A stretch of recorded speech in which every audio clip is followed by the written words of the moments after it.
এই কি হয়েছে তোর? তুই এমন করছিস কেন? কিছু হয়নি। কিছু তো একটা হয়েছে, মনে হচ্ছে কারো উপর রেগে আছিস। বল না কি হয়েছে। ক্লাস শেষ হতে আর কয় মিনিট বাকি আছে? এক্ষুনি বেল দিয়ে দিবে। তারপর কি ক্লাস? এক ক্লাস গ্যাপ, তারপর একটা ক্লাস আছে। তাহলে কফি হাউসে যাব। আচ্ছা, কিন্তু বললি না কি হয়েছে? আমাদের কথার মধ্যে ঘন্টা বেজে উঠল। আমি সবকিছু গুছিয়ে সাইড ব্যাগে ভরতে ভরতে বললাম, কফি হাউসে চল, তারপর বলবো। ওকে। স্যার ক্লাস থেকে বের হতেই আমরাও বের হয়ে গেলাম। বের হয়ে বড় করে একটা হাফ ছাড়লাম। এতক্ষণ জীবনটা অসহ্যকর ছিল, এখন আর শান্তি আর শান্তি। তন্নিদের রুমে গেলাম। তন্নি বলল ওর নাকি একটা ক্লাস আছে, তাই আমাদের সাথে আসতে পারবে না। আমরা দুজন তাই ভবন থেকে বেরিয়ে এলাম। কথা বলতে বলতে হাঁটতেছিলাম। মূলত শারমিন কথা বলছিল আর আমি ওর সাথে হুহা বলে সায় দিচ্ছিলাম। হঠাৎ পেছন থেকে কেউ বলে উঠল। নামটা শুনে 1 মিনিট থমকে দাঁড়িয়েছিলাম। কতদিন পর সেই চিরচেনা ডাকটা, তবে বেঈমান মানুষের মুখে। আমি পিছু ঘুরলাম না, দ্রুত পা চালাতে চালাতে শারমিনকে বললাম, শারমিন জলদি চল এখান থেকে। কেন? বেশি কথা বলিস না তো, যা বলেছি তা কর। শারমিন কথা বাড়ালো না। আমরা দ্রুত পায়ে গেট পার করে ফেললাম। আড়াল থেকে পেছনে তাকিয়ে দেখলাম সে শূন্য দৃষ্টিতে তাকিয়ে থো মেরে এক জায়গায় দাঁড়িয়ে আছে। এই যে মিস টিডি পোকা, এত মনোযোগ দিয়ে কি দেখা হচ্ছে, তাও আবার উকি ঝুঁকি মেরে? আচমকা কানের সামনে এনজিও সংস্থা কণ্ঠ পেতেই চমকে পেছনে তাকালাম। তাকিয়ে দেখি এনাজ আমার দিকে তাকিয়ে মুচকি হাসছে। তাকে এই সময় কলেজ গেটের সামনে দেখে ভীষণ অবাক হলাম। আমি বিস্মিত হয়ে জিজ্ঞেস করলাম, আপনি এখানে কি করছেন? আমি আগে প্রশ্ন করেছি, তাই আগে আমার উত্তরটা আশা করছি। দয়া করে আমার প্রশ্নের উত্তর দিয়ে বাধিত করবেন। উকি ঝুঁকি মেরে কিছুই দেখছি না। আমি তো দেখলাম তুমি রেখেছো। একটুও না, আপনি বেশি দেখছেন। আমাদের কথার মাঝে তৌহিদ ভাইয়া এসে হাজির হলো। এক হাতে এনাজের গলায় জড়িয়ে ধরে শারমিনের দিকে তাকিয়ে তৌহিদ ভাইয়া আমাকে জিজ্ঞেস করলো, তা ক্লাস না করে কোথায় যাচ্ছ নোভা? আমাদের এক ক্লাস গ্যাপ আছে, তাই ভাবলাম কফি হাউসে থেকে ঘুরে আসি। চলো তাহলে আমরাও যাই। আপনাদের কেন নেব? ভ্রু নাচিয়ে প্রশ্ন করতেই তৌহিদ ভাইয়া শয়তানি হাসি দিয়ে বলল, আমাদের কেন নিবে তা জানি না, তবে আমাদের না নিলে তোমার খালাতো ভাইয়ের কাছে বিচার দিব। বলবো নোভা ক্লাস না করে কফি হাউসে ঘুরতে যাই।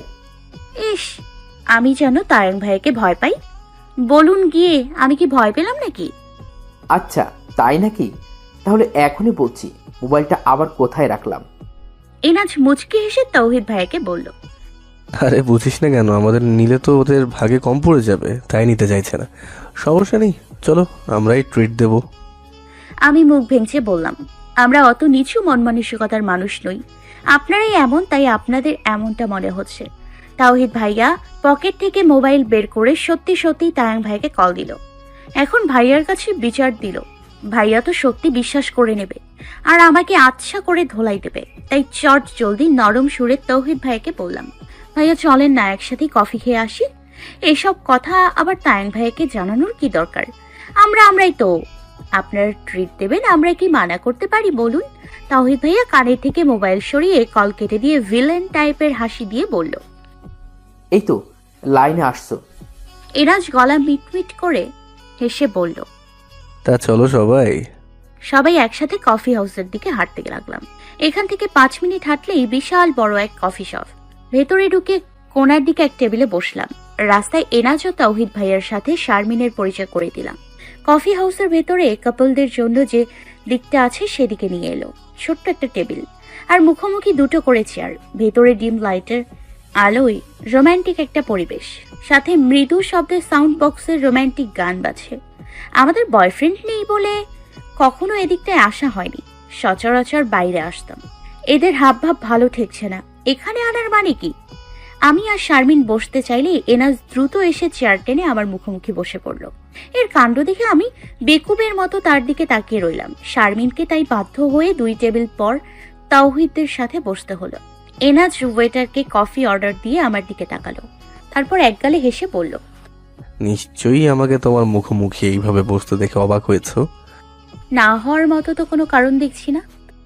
আসলে তাওহিদ সেদিন তোমার বান্ধবীকে দেখে পছন্দ করেছে, তাই আমাকে আগে থেকে বলে রেখেছে ওর সাথে একটু কথা বলার ব্যবস্থা করে দিতে, তাই এমনটা করলাম।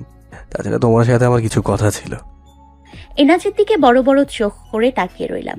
যদিও আমি তৌহিদ ভাইয়ার বিষয়টা একটু আঁচ করতে পেরেছিলাম, তবে বিষয়টা যে এত দূর গড়াবে তা বুঝিনি, যার কারণে একটু বেশি অবাক লাগছে।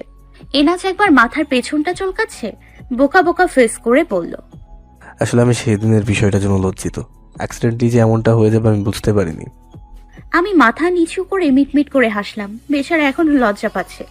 লজ্জা পেলে তার নাকের ডগা মেয়েদের মতো হালকা লাল হয়ে যায়, যেটা আমি আজ খেয়াল করলাম। হালকা ডিম লাইটের আলোয় থাকলে বুঝতাম না। এনাজ এদিকের জানালা হালকা খুলে দিয়েছে বলে অনেকখানি আলো প্রবেশ করেছে। সেই আলোতে তার লাল হওয়া নাকের ডগা দেখে আরেক দফা মিটমিট করে হাসলাম। তাকে আরো লজ্জা দেওয়ার জন্য আমি জিজ্ঞেস করলাম, কোন বিষয়টা? এনাজ অবাক হয়ে জিজ্ঞেস করলো, তুমি ভুলে গেছো টিটি বোকা? হ্যাঁ, মনে করে দিন। ওই যে অ্যাক্সিডেন্টটা। কোন অ্যাক্সিডেন্ট? আমাকে মিটমিট করে হাসতে দেখে এনাজ চোখ দুটো ছোট ছোট করে বলল, তুমি আমাকে লজ্জায় ফেলতে এমনটা করছো তাই না? আমি কিন্তু তোমার চালাকি ধরে ফেলেছি। তার কথায় আমি হো হো করে হেসে উঠলাম। অনেক কষ্ট করে হাসি চেপে রেখেছিলাম। এই প্রথম দেখলাম কোনো ছেলে এসব বিষয় নিয়ে লজ্জা পাচ্ছে, তাই তাকে লজ্জা দিয়ে আরেকটু মজা নিতে চেয়েছিলাম। আমার হাসির শব্দে আশেপাশে টেবিলের কাপলরা বিরক্তি নিয়ে তাকালো। আমি তাদের দিকে তাকিয়ে মুখে হাত দিয়ে চুপ হয়ে গেলাম। তারপর নিচু স্বরে এনাজকে বললাম, আরে বাদ দিন তো এই টপিক। আমি জানি সেটা অ্যাক্সিডেন্টলি হয়েছে, তাই তো চুপচাপ আছি। থ্যাঙ্কস আল্লাহ, আমি তো ভয় পাচ্ছিলাম তুমি না জানি কি মনে করো। তোমার সামনে আসতে আমার ভীষণ লজ্জা করছিল। অনেক কষ্টে মনটাকে স্থির করে আজ তোমার মুখোমুখি হয়েছি। ইস, কি লাজুক লতা হয়েছে, এখন স্বাভাবিক হন। এত লজ্জা পেতে হবে না। এনাজ মাথা নিচু করে পেছনের চুলগুলো বেশ কয়েকবার ঝাড়া দিল। সম্ভবত লজ্জা রাঙা মুখটা লুকালো। ছেলে মানুষ নাকি এত লজ্জা পায়, যা দেখে আমারই হাসি আসছে। ওয়েটার কফি দিয়ে গেল। আমরা দুজন কফির কাপে চুমুক দিলাম। আর চোখে তৌহিদ ভাইয়া ও শারমিনের টেবিলের দিকেও তাকালাম। তৌহিদ ভাইয়া একা একা বকর বকর করছে, শারমিন চুপচাপ তা সহ্য করছে। হঠাৎ নীরবতা ভেঙে এনাজ বলল, এটা সাইকোলজি জানো? আমি মুচকি হেসে তার দিকে তাকিয়ে শান্ত কণ্ঠে জিজ্ঞেস করলাম, কি? যে ভালোবাসাটা হুট করে একদম সীমা ছাড়া হয়ে যায়, সেটা বেশি দিন থাকে না। কথাটা শুনে আমি একটু নয় অনেক বেশি অবাক হলাম। আমার কাছে কথাটা ভীষণ ভালো লাগলো। মুখের মধ্যে বিস্ময় রেখেই বললাম, তাই নাকি? এটা তো জানতাম না। হ্যাঁ, এটা সত্যি কথা। আশেপাশের অভিজ্ঞতা থেকে আমিও তার প্রমাণ পেয়েছি। কথাটা ভীষণ ভালো লাগলো। আজ যে ভালোবাসা হালকা হালকা আসে, আলতো করে গায়ে ছোঁয়া দেয়, আস্তে আস্তে হয়, সেটা অনেকদিন থাকে এবং সব সময় অনুভূতিগুলো আস্তে আস্তে প্রকাশ পায়। আমি মৃদু হেসে তার দিকে তাকালাম। মানুষটার মধ্যে আলাদা একটা ব্যক্তিত্ব আছে। এর সাথে কিছু সময় থাকলেই মনটা নিমিষেই ভালো হয়ে যায়। তার দিকে ভালো করে লক্ষ্য করলাম। আজকে এনাজের পরনে গেরুয়া রঙের টি শার্টের সাথে অফ হোয়াইট রঙের প্যান্ট, পায়ে বেল্ট জুতা, হাতে একটা ঘড়ি, চুলগুলো এলোমেলো। এতেই আমি ফিদা। আর কি লাগে? মেয়েরা কোরিয়ান ছেলেদের জন্য পাগল হয়ে যায়, কিন্তু আমার তো এই বাঙালি শ্যাম বর্ণের ছেলেগুলোকে বেশি ভালো লাগে। তাদের গায়ের রং ফর্সা না হলেও চেহারায় থাকে আলাদা একটা সৌন্দর্য, আর দাড়িতে এদের সৌন্দর্য যেন আরো বহুগুণ বাড়িয়ে দেয়। তবে এই ছেলে চুলগুলো সবসময় কেন যেন এলোমেলো রাখে, তাই আমি বুঝতে পারি না।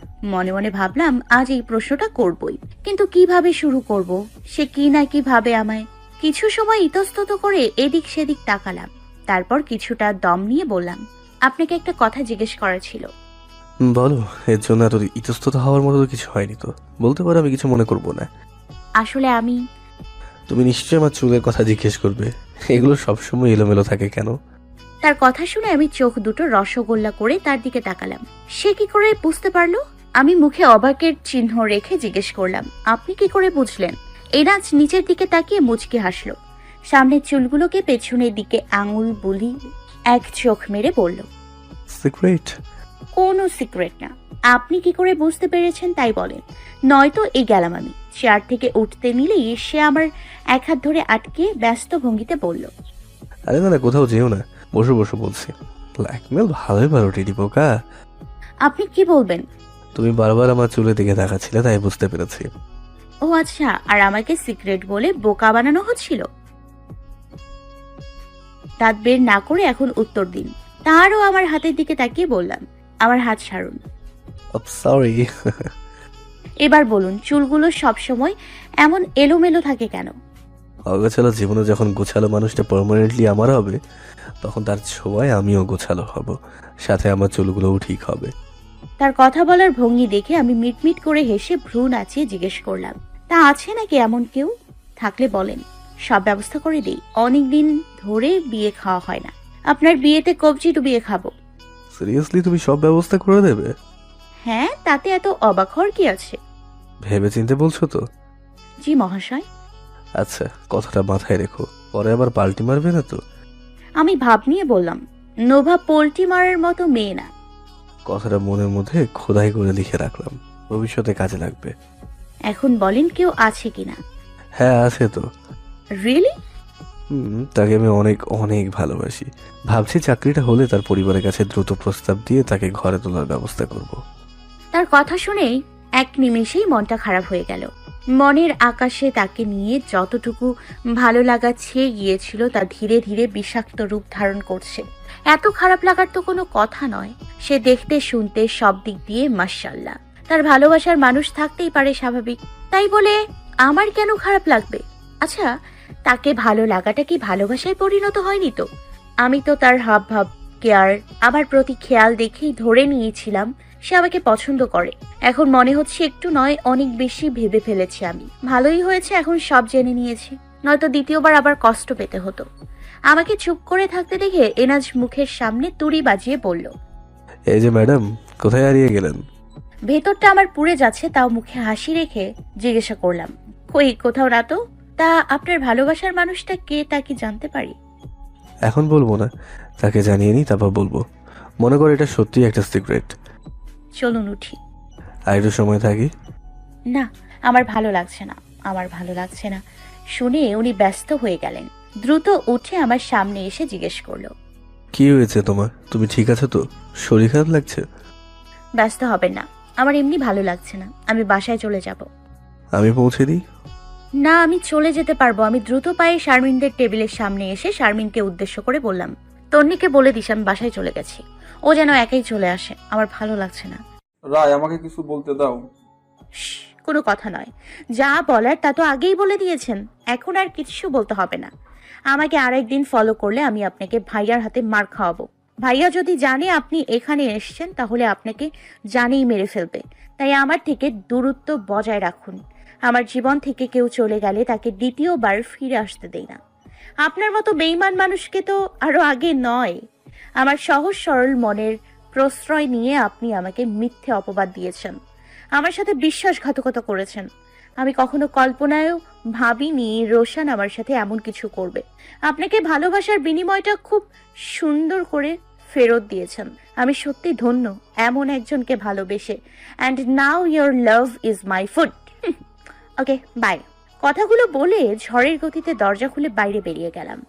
এক নজরও পেছনে তাকালাম না। বাইরে আসতে দেখি শারমিন আমাকে খুঁজছে। চোখের পানিগুলো মুছে স্বাভাবিক ভঙ্গিতে মুখে মিথ্যে হাসি ঝুলিয়ে শারমিনের সামনে দাঁড়ায়। শারমিন চেঁচিয়ে বলে উঠল, ওই ছেমরি, কই ছিলি তুই? তোকে খুঁজতে খুঁজতে আমি পাগল হয়ে যেতাম। একটু পর তো মাইকে অ্যানাউন্সমেন্ট করতে হতো। এই তো এদিকে ছিলাম। কোন দিকে? আরে ভাই, এদিকে রে। হয়েছে, অনেক বকর বকর করেছেন, এবার চলেন, আজকে ঝালমুড়ি খাবো। আচ্ছা চল। দুজনে দ্রুত সিঁড়ি বেয়ে নেমে গেলাম। ঝালমুড়ির দোকান থেকে দুজন দুই ঠোঙ্গা ঝালমুড়ি নিয়ে কথা বলতে বলতে গেটের বাইরে এলাম। এসে দেখি সেখানে আগে থেকে এনজিও সংস্থা দাঁড়িয়ে আছে। পুরোপুরি দাঁড়িয়ে বলা যায় না, বাইকের সাথে হেলান দিয়ে মোবাইল ঘুতাচ্ছে।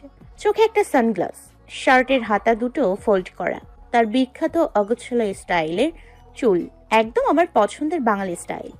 আমি দেখেও না দেখার ভান করে সামনে এগিয়ে গেলাম। শারমিন আমাকে খোঁচা মেরে বলল, এই, ওইটা এনাজ ভাইয়া ছিল না?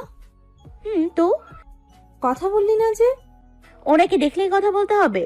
এই তোর কি হয়েছে রে? কখন থেকে তেরা তেরা উত্তর দিচ্ছিস? যাক বাবা, আমি আবার কি করলাম? তোর হাব ভাব ভালো ঠেকছে না। আমি আজ অনেক খুশি জানিস। কেন? আজকে একজনকে ইচ্ছে মতো কথা শুনিয়ে দিয়েছি, তার কোনো কথা শুনিনি, যার জন্য মনে মনে একটা পৈশাচিক আনন্দ হচ্ছে। আমার জীবনটা এলোমেলো করে দিয়েছিল, মিথ্যে অপবাদ দিয়েছিল, সেগুলো চাইলেও আমি ভুলতে পারবো না। কিন্তু যে কথা শুনিয়েছি তাতে একটু হলেও মনের জ্বালা মিটবে। এই তুই কি বলছিস? আমি তো আগামাথা কিছুই বুঝতে পারছি না। তোর আর বুঝতে হবে না, মাথা মোটা মেয়ে। ওই দেখ রিক্সা আসছে, জিজ্ঞেস কর যাবে কিনা। শারমিনকে রিক্সায় উঠিয়ে আমি রিক্সার জন্য অপেক্ষা করতে লাগলাম, হাতে ঝালমুড়ির শেষের পথে। এই দুপুর বেলা একটাই সমস্যা, শারমিনের বাসার দিকের রিক্সা পাওয়া গেলেও আমার বাসার দিকের রিক্সা পাওয়া যায় না। হঠাৎ আমার সামনে একটা বাইক থামলো। এই যে মিস টিটি পোকা, আপনার জন্য অপেক্ষা করতে করতে আমার পা ব্যথা হয়ে গেল, আর টিটি পোকা আমাকে দেখেও লাফিয়ে লাফিয়ে এদিকে চলে এসছে। আমি কাউকে অপেক্ষা করতে বলিনি। তুমি বলনি ঠিক আছে, কিন্তু তোমার ভাই বলেছে তোমাকে নিয়ে যেতে। গত আধা ঘন্টা ধরে গেটের সামনে বাইক নিয়ে দাঁড়িয়ে আছি। দাঁড়িয়ে আছেন কেন? চলে যেতেন। ট্যাং তোমার বাসায় পৌঁছে দিতে বলেছে, আর আমি আমার বন্ধুর কথা শুনবো না, এটা কখনো হয় না। জলদি চলো। এ এ আসছে ভালোবাসা দেখাতে। একটুও যাব না আপনার সাথে। আমি কে যে আপনার সাথে যাব? জান গিয়ে নিজের ভালোবাসার মানুষের সাথে এখন আমার প্রতি দরদ দেখানো হচ্ছে। মনে মনে কথাগুলো বলে একটা ভেঙচি কাটলাম, তারপর কঠিন গলায় বললাম, আমি চলে যেতে পারবো, আপনি চলে যান। দেখো আমায় রাগিও না, নয়তো সবার সামনে ঠাঁটিয়ে এক থাপ্পড় মেরে বসবো। ইস, আমি বুঝি ছেড়ে দিব? তুমিও আমাকে মারবে? আমি কখন বললাম মারবো? এই যে বললে আমি বুঝি ছেড়ে দেবো? এর মানে কি দাঁড়ায়? আমি আপনাকে মারবো? হ্যাঁ তাই তো। জি না, আমি দুষ্টু হতে পারি, তবে বেয়াদব নই। বুঝলাম, জলদি এবার বাইকে ওঠো। আমি আপনার সাথে যাব না। কেন, কি হয়েছে? আমি কি করেছি? কিছুই করেনি। এত তেড়ামি করছো কেন?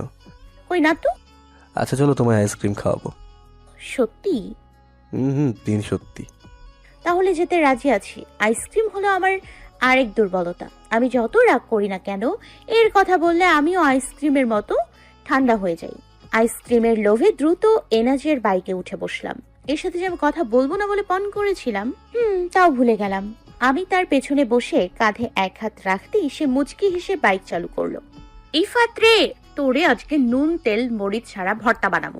সকালবেলা ঘুম থেকে উঠেই দিলাম বিশাল বড় চিৎকার। নেংটি ইঁদুরটা একটু আগে আমার কপালে চুমু খেয়ে পালিয়েছে। আমার চিৎকারের আগেই নেংটি তার লেজ গুটিয়ে পালিয়েছে। আমার চিৎকারে মামুনি ছুটে এসে জিজ্ঞেস করলো, এই নোবা, কি হয়েছে? কি হয়নি তাই বলো। দেখ তো মেয়ের কাণ্ড। আমি একটা কথা জিজ্ঞেস করলাম, ও তার উত্তর না দিয়ে উল্টো আমাকে প্রশ্ন করে। ওই বিচ্ছু আমার রুমে ঢুকলো কি করে? কার কথা বলছিস তুই? ওই ইফাত পুচকে। কেন, কি করেছে? কি করে বলি তোমায়? আমাকে বলতে কি সমস্যা? কিছু না, যাও, এখন শান্তিতে একটু ঘুমোতেও পারবো না। হয় তুই কপাল ডলছিস কেন? আমার এই কপালটা যে অনেক ভালো, তাই খুশিতে ডলতেছি। একটু পর থাপড়াইয়া ফটামু এই ভালো কপালটারে। না বাবা, এই মেয়ের আবার কি হলো? কপাল ডলতে ডলতে ওয়াশরুমে চলে গেলাম। ইচ্ছে মতো ফেস ওয়াশ দিয়ে ডলে ডলে ধুয়ে বাইরে এলাম। ওই পুচকেটা আজ ঘুমের মধ্যে আমার কপালে চুমু খেয়েছে। কপালে ছোট ঠোঁটের পরশ পেতেই ধরফর করে উঠলাম। দেখি বিচ্ছুটা দৌড়ে রুম থেকে বের হয়ে গেল। প্রথমে মাথায় কিছু খেলেনি। যখন পুরো ব্যাপারটা ক্লিয়ার হলো, তখন গগনবাদীর এক চিৎকার দিলাম। খালামণিকে কি করে এসব কথা বলি? আমার নিজের কাছেই তো কেমন জানি লাগছে, তাই কথাটা এড়িয়ে গেলাম। আমি ওয়াশরুম থেকে বের হয়ে শুনতে পেলাম খালামণি তায়াং ভাইকে বলছে, এই তায়াং, দেখ তো তোর বোনের কি হলো। আমি তো বাবা তোদের হাবভাব কিছুই বুঝি না। চিৎকার দিয়ে সারা বাড়ি এক করে ফেললো, আর জিজ্ঞেস করায় বলে কিছুই হয়নি। তুই গিয়ে একটু দেখ। খালামণি জোরে জোরে কথা বলায় আমার রুম থেকেও কথাগুলো শোনা গেল। আমি তোয়ালে দিয়ে মুখ মুছে মাথায় হালকা করে চিরুনি চালালাম। তারপর মাথায় ওড়না দিয়ে ঘুমটা টেনে রওনা দিলাম ইফাদের ফ্ল্যাটের উদ্দেশ্যে। আজ একটা হেস্তনেস্ত করেই ছাড়বো। 2 বার কলিং বেল বাজানোর পর শিফাত দরজা খুললো। আমাকে দেখে চোখ বড় বড় করে মুখে হাত দিয়ে বলল, আরে ভাবিজি, তুমি এত ঢং করতে হইব না, সামনে থেকে সর। আমার একটা চিমটি মারো, আমার তো বিশ্বাসই হচ্ছে না তুমি এখানে। তেরি তো। এই, একদম সামনে আসবা না। আমি কোনো দুষ্টামি করিনি, তোমায় ভালো করে জিজ্ঞাসা করছি। তোর আম্মু কই রে? কিচেনে। এই অবস্থায় কিচেনে কি করে? রান্না করতেছে। কাজের বুয়া কই? সে আজকে আসবে না, তাই আম্মু রান্না করতেছে। তোর দাদি কই? সে থাকতে তোর আম্মু এই অবস্থায় রান্না করে কেন? ওই বুড়ির কথা বললো না, সেই তো আম্মুরে রান্না করতে বললো। তোর বিচ্ছু ভাই কোথায়? একটু আগে কই থেকে আইসা দরজা আটকায় বইসা রাইছে। ওর ব্যবস্থা পরে করতেছি, আগে তোর আম্মুর কাছে যেয়ে নেই। সামনে থেকে সরবি নাকি এমনি দাঁড়ায় থাকবি? আসো বসো। কতদিন পর আমার ভাবির আগমন ঘটলো আমাদের বাসায়। আবার পাকনা পাকনা কথা ঠোঁট কামড়ে রাগী ভঙ্গিতে সিফাতের দিকে তেড়ে যেতেই সিফাত ওর দাদার রুমে দৌড় দিল। আমি দরজা আটকে কিচেনে চলে গেলাম। গিয়ে দেখি ইফাতের আম্মু ভাতের মার ঝাড়ানোর জন্য সবেমাত্র পাতিলে হাত দেবে। আমি দৌড়ে গিয়ে চেঁচিয়ে বললাম, আরে আরে আন্টি, করছেন কি? পাগল হয়ে গেছেন? এই শরীর নিয়ে আপনি ভাতের মার ঝাড়তে যাচ্ছেন? সরেন সরেন, আমি করতেছি। নোভা, আমি পারবো। কোনো কথা বলেন না তো, গিয়ে ওই টুলে বসেন। তার কোনো কথা না শুনে তাকে জোর করে টুলে বসিয়ে দিলাম। বিশাল বড় একটা পাতিল, প্রেগনেন্ট অবস্থায় উনি এটাকে ওঠাবেন, আমি তো চিন্তা করতে গিয়েই মাথা হ্যাং হয়ে যাচ্ছে। ওনার শাশুড়িটা কিরকম জানি, এই অবস্থায় কেউ কি এসব কাজ করে? তাকে এখন ফুল বেড রেস্টে থাকতে হবে, তা না করে বেচারিকে দিয়ে রান্না করাচ্ছে। আল্লাহ না করুক কোনো দুর্ঘটনা যদি ঘটে যায়। আমি ভাতের মার ঝাড়তে দিয়ে তাকে জিজ্ঞেস করলাম, আন্টি কি রান্না করবেন আজ? এই তো দুবেলায় রান্না একসাথে করে রাখছি। আলু দিয়ে করলা ভাজি, ডাল ভাত আর চিংড়ি মাছ ভুনা। রাতের জন্য রুটি বানিয়ে নিব। ইয়াম্মি, খুব মজাদার খাবার। তা তুমি কি মনে করে আজ আমাদের বাসায়? কেন আসতে পারি না? না না, আমি তা বলিনি। দেখতে এলাম আমার শাশুড়ি আম্মা কেমন আছে। পড়াশোনার চাপে তো একটু আসাও হয় না, তার মধ্যে যে অসুস্থ হয়েছিলাম। আর শাশুড়ি আম্মা, শরীরটা ভালো যাচ্ছে না গো। রাতে বাজে স্বপ্ন দেখি। দোয়া করো আমার জন্য। আমার মনে হয় এবার বোধহয় আমি বাঁচবো না। কথাগুলো বলতে বলতে উনি আঁচলে মুখ গুজে কান্না করতে লাগলেন। আমি সামনে গিয়ে তার চোখের পানি মুছিয়ে দিয়ে হাত দুটোকে শক্ত করে ধরে সাহস জোগানোর জন্য বললাম, কি বাচ্চা মানুষের মতো কান্না করছেন বলেন তো? আপনার কিচ্ছু হবে না, আল্লাহ আছে তো আপনার সাথে, একদম কান্না করবেন না। তাহলে কিন্তু আমাদের বোনও রাগ করবে, সব ঠিক হয়ে যাবে। তাই যেন হয়। ভাজির কড়াই কোথায়? কেন, কি করবে? কোনো কথা বলবেন না তো, চুপ করে এখানে বসে থাকেন। বাকি যা রান্না আছে তা আমি করব। আরে না না, তোমার কিছু করতে হবে না, আমি করতে পারবো। একদম চুপ করে থাকুন। আমি কি আপনাকে জিজ্ঞেস করেছি কে রান্না করবে? এত চিন্তা করার কিছু নেই। আমার রান্না এত খারাপ নয় যে মুখে দিতে পারবেন না। বেশ ভালো রান্না করি আমি, শুধু পোলাও বিরিয়ানি ছাড়া বাকি সবকিছু পারি। বাহ, বউ তো কাজের আছে। দেখতে হবে। কড়াই ওই মিটসেফের কোনায়। কড়াই নিয়ে চুলায় বসিয়ে দিলাম। এক সাইডে ভাজি বসিয়ে দিয়ে আরেক চুলায় ডাল ঘুটনি দিয়ে ডাল ঘুটে দিলাম। আন্টি ছলছল চোখে আমার দিকে তাকিয়ে আছে, তবে তার মুখে ছিল তৃপ্তির হাসি। ডাল বাগার দিয়ে নামিয়ে নিলাম। আন্টিকে জিজ্ঞেস করে হলুদ মরিচের পরিমাণ করে চিংড়ি মাছের জন্য মশলা কষাতে লাগলাম। মাঝে মাঝে ভাজি নেড়ে দিচ্ছি যাতে নিচে পোড়া না লেগে যায়। মশলা কষানো শেষ হতেই মাছগুলো দিয়ে আর একটু কষিয়ে নিলাম। এক হাতে খুন্তি নাড়তে নাড়তে আন্টিকে বললাম, চিংড়ি মাছ ভুনা আমার বেস্ট ফ্রেন্ড সাদমানের অনেক পছন্দ। ওকে যদি বলি আজ চিংড়ি মাছ ভুনা করব, তাহলেই ও বলবে আমার জন্য পাঠিয়ে দিস। ডিম ভাজা, চিংড়ি ভুনা, মিষ্টি ওর ভীষণ পছন্দ। এগুলো থাকলে আমার মনে হয় না আর কিছু লাগবে। ইফাত শিফাত দুজন পছন্দ করে, তুমি পছন্দ করো না? পছন্দ করলেও লাভ নেই, আমার অ্যালার্জি। এগুলো খেয়েও শান্তি নেই। চোখ চুলকাতে চুলকাতে সাদা অংশ ফুলে যায়। এই কষ্টে খেতেও ইচ্ছে হয় না। তুমি হঠাৎ করে কেন এলে তা তো বললে না। ইফাতের নামে বিচার দিতে এসেছিলাম। ছেলেটা ভীষণ দুষ্টু হয়ে গেছে। গতকাল রাতে তোমার চাচ্চু মানে ইফাতের আব্বু ইফাতকে অনেক মেরেছে। সে কি, কেন? রায়, আমাকে কিছু বলতে দাও। কোনো কথা নয়, যা বলার তা তো আগেই বলে দিয়েছেন, এখন আর কিছু বলতে হবে না। আমাকে আরেকদিন ফলো করলে আমি আপনাকে ভাইয়ার হাতে মার খাওয়াবো। ভাইয়া যদি জানে আপনি এখানে এসেছেন তাহলে আপনাকে জানেই মেরে ফেলবে। তাই আমার থেকে দূরত্ব বজায় রাখুন। আমার জীবন থেকে কেউ চলে গেলে তাকে দ্বিতীয়বার ফিরে আসতে দেই না। আপনার মতো বেঈমান মানুষকে তো আরো আগে নয়। আমার সহজ সরল মনের প্রশ্রয় নিয়ে আপনি আমাকে মিথ্যে অপবাদ দিয়েছেন, আমার সাথে বিশ্বাসঘাতকতা করেছেন। আমি কখনো কল্পনায়ও ভাবিনি রোশান আমার সাথে এমন কিছু করবে। আপনাকে ভালোবাসার বিনিময়টা খুব সুন্দর করে ফেরত দিয়েছেন। আমি সত্যি ধন্য এমন একজনকে ভালোবেসে। And now your love is my food. Okay, bye. কথাগুলো বলে ঝড়ের গতিতে দরজা খুলে বাইরে বেরিয়ে গেলাম। এক নজরও পেছনে তাকালাম না। বাইরে আসতে দেখি শারমিন আমাকে খুঁজছে। চোখের পানিগুলো মুছে স্বাভাবিক ভঙ্গিতে মুখে মিথ্যে হাসি ঝুলিয়ে শারমিনের সামনে দাঁড়ায়। শারমিন চেঁচিয়ে বলে উঠল, ওই ছেমরি, কই ছিলি তুই? তোকে খুঁজতে খুঁজতে আমি পাগল হয়ে যেতাম। একটু পর তো মাইকে অ্যানাউন্সমেন্ট করতে হতো। এই তো এদিকে ছিলাম। কোন দিকে? আরে ভাই এদিকে রে, হয়েছে অনেক বকর বকর করেছেন, এবার চলেন আজকে ঝালমুড়ি খাবো। আচ্ছা চল। দুজনে দ্রুত সিঁড়ি বেয়ে নেমে গেলাম। ঝালমুড়ির দোকান থেকে দুজন 2 ঠোঙ্গা ঝালমুড়ি নিয়ে কথা বলতে বলতে গেটের বাইরে এলাম। এসে দেখি সেখানে আগে থেকে এনজিও সংস্থা দাঁড়িয়ে আছে। পুরোপুরি দাঁড়িয়ে বলা যায় না, বাইকের সাথে হেলান দিয়ে মোবাইল ঘুটাচ্ছে, চোখে একটা সানগ্লাস, শার্টের হাতা দুটো ফোল্ড করা, তার বিখ্যাত অগোছালো স্টাইলের চুল, একদম আমার পছন্দের বাঙালি স্টাইল। আমি দেখেও না দেখার ভান করে সামনে এগিয়ে গেলাম। শারমিন আমাকে খোঁচা মেরে বলল, এই ওইটা এনাজ ভাইয়া ছিল না? তো কথা বললি না যে? ওনাকে দেখলেই কথা বলতে হবে? এই তোর কি হয়েছে রে? কখন থেকে তেরা তেরা উত্তর দিচ্ছিস? যাক বাবা, আমি আবার কি করলাম? তোর হাব ভাব ভালো ঠেকছে না। আমি আজ অনেক খুশি জানিস। কেন? আজকে একজনকে ইচ্ছে মতো কথা শুনিয়ে দিয়েছি, তার কোনো কথা শুনিনি, যার জন্য মনে মনে একটা পৈশাচিক আনন্দ হচ্ছে। আমার জীবনটা এলোমেলো করে দিয়েছিল, মিথ্যে অপবাদ দিয়েছিল, সেগুলো চাইলেও আমি ভুলতে পারবো না। কিন্তু যে কথা শুনিয়েছি তাতে একটু হলেও মনের জ্বালা মিটবে। এই তুই কি বলছিস? আমি তো আগামাথে কিছুই বুঝতে পারছি না। তোর আর বুঝতে হবে না, মাথা মোটা মেয়ে। ওই দেখ রিক্সা আসছে, জিজ্ঞেস কর যাবে কিনা। শারমিনকে রিক্সায় উঠিয়ে আমি রিক্সার জন্য অপেক্ষা করতে লাগলাম, হাতে ঝালমুড়ির শেষের পথে। এই দুপুর বেলা একটাই সমস্যা, শারমিনের বাসার দিকের রিক্সা পাওয়া গেলেও আমার বাসার দিকের রিক্সা পাওয়া যায় না। হঠাৎ আমার সামনে একটা বাইক থামলো। এই যে মিস টিটি পোকা, আপনার জন্য অপেক্ষা করতে করতে আমার পা ব্যথা হয়ে গেল, আর টিটি পোকা আমাকে দেখেও লাফিয়ে লাফিয়ে এদিকে চলে এসছে।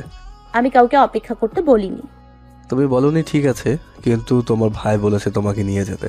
গত আধা ঘন্টা ধরে গেটের সামনে বাইক নিয়ে দাঁড়িয়ে আছি। দাঁড়িয়ে আছেন কেন? চলে যেতেন।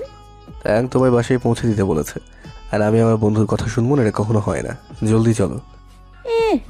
এ আসছে ভালোবাসা দেখাতে। একটুও যাবো না আপনার সাথে। আমি কে যে আপনার সাথে যাব? জান গিয়ে নিজের ভালোবাসার মানুষের সাথে এখন আমার প্রতি দরদ দেখানো হচ্ছে। মনে মনে কথাগুলো বলে একটা ভেঙচি কাটলাম, তারপর কঠিন গলায় বললাম, আমি চলে যেতে পারবো, আপনি চলে যান। দেখো আমায় রাগিও না, নয়তো সবার সামনে থাঁটি এক থাপ্পড় মেরে বসবো। ইস, আমি বুঝি ছেড়ে দিব? তুমিও আমাকে মারবে? আমি কখন বললাম মারবো? এই যে বললে আমি বুঝি ছেড়ে দেবো? এর মানে কি দাঁড়ায়? আমি আপনাকে মারবো? হ্যাঁ তাই তো। জি না, আমি দুষ্টু হতে পারি, তবে বেয়াদব নই। বুঝলাম, জলদি আমার বাইকে ওঠো। আমি আপনার সাথে যাব না। কেন, কি হয়েছে? আমি কি করেছি? কিছুই করেনি। এত তেড়ামি করছো কেন? কই না তো। আচ্ছা চলো, তোমায় আইসক্রিম খাওয়াবো। সত্যি? তিন সত্যি। তাহলে যেতে রাজি আছি। আইসক্রিম হলো আমার আরেক দুর্বলতা। আমি যত রাগ করি না কেন, এর কথা বললে আমিও আইসক্রিমের মতো ঠান্ডা হয়ে যাই। আইসক্রিমের লোভে দ্রুত এনার্জির বাইকে উঠে বসলাম। এর সাথে যে আমি কথা বলবো না বলে পণ করেছিলাম, তাও ভুলে গেলাম। আমি তার পেছনে বসে কাঁধে এক হাত রাখতেই সে মুচকি হেসে বাইক চালু করলো। ইফাত রে, তোরে আজকে নুন তেল মরিচ ছাড়া ভর্তা বানাবো। সকালবেলা ঘুম থেকে উঠেই দিলাম বিশাল বড় চিৎকার। নেংটি ইঁদুরটা একটু আগে আমার কপালে চুমু খেয়ে পালিয়েছে। আমার চিৎকারের আগেই নেংটি তার লেজ গুটিয়ে পালিয়েছে। আমার চিৎকারে মামুনি ছুটে এসে জিজ্ঞেস করলো, এই নোবা, কি হয়েছে? কি হয়নি তাই বলো। দেখ তো মেয়ের কাণ্ড। আমি একটা কথা জিজ্ঞেস করলাম, ও তার উত্তর না দিয়ে উল্টো আমাকে প্রশ্ন করে। ওই বিচ্ছু আমার রুমে ঢুকলো কি করে? কার কথা বলছিস তুই? ওই ইফাত পুচকে। কেন, কি করেছে? কি করে বলি তোমায়? আমাকে বলতে কি সমস্যা? কিছু না, যাও, এখন শান্তিতে একটু ঘুমোতেও পারবো না। হয় তুই কপাল ডলছিস কেন? আমার এই কপালটা যে অনেক ভালো, তাই খুশিতে ডলতেছি। একটু পর থাপড়াইয়া ফটামু এই ভালো কপালটারে। না বাবা, এই মেয়ের আবার কি হলো? কপাল ডলতে ডলতে ওয়াশরুমে চলে গেলাম। ইচ্ছে মতো ফেস ওয়াশ দিয়ে ডলে ডলে ধুয়ে বাইরে এলাম। ওই পুচকেটা আজ ঘুমের মধ্যে আমার কপালে চুমু খেয়েছে। কপালে ছোট ঠোঁটের পরশ পেতেই ধরফর করে উঠলাম। দেখি বিচ্ছুটা দৌড়ে রুম থেকে বের হয়ে গেল। প্রথমে মাথায় কিছু খেলেনি। যখন পুরো ব্যাপারটা ক্লিয়ার হলো তখন গগনবাদীর এক চিৎকার দিলাম। খালামণিকে কি করে এসব কথা বলি? আমার নিজের কাছেই তো কেমন জানি লাগছে, তাই কথাটা এড়িয়ে গেলাম। আমি ওয়াশরুম থেকে বের হয়ে শুনতে পেলাম খালামণি তায়াং ভাইকে বলছে, এই তায়াং, দেখ তো তোর বোনের কি হলো? আমি তো বাবা তোদের হাবভাব কিছুই বুঝি না। চিৎকার দিয়ে সারা বাড়ি এক করে ফেললো, আর জিজ্ঞেস করায় বলে কিছুই হয়নি, তুই গিয়ে একটু দেখ। খালামণি জোরে জোরে কথা বলায় আমার রুম থেকেও কথাগুলো শোনা গেল। আমি তোয়ালে দিয়ে মুখ মুছে মাথায় হালকা করে চিরুনি চালালাম। তারপর মাথায় ওড়না দিয়ে ঘুমটা টেনে রওনা দিলাম ইফাদের ফ্ল্যাটের উদ্দেশ্যে। আজ একটা হেস্তনেস্ত করেই ছাড়বো। 2 বার কলিং বেল বাজানোর পর শিফাত দরজা খুলল। আমাকে দেখে চোখ বড় বড় করে মুখে হাত দিয়ে বলল,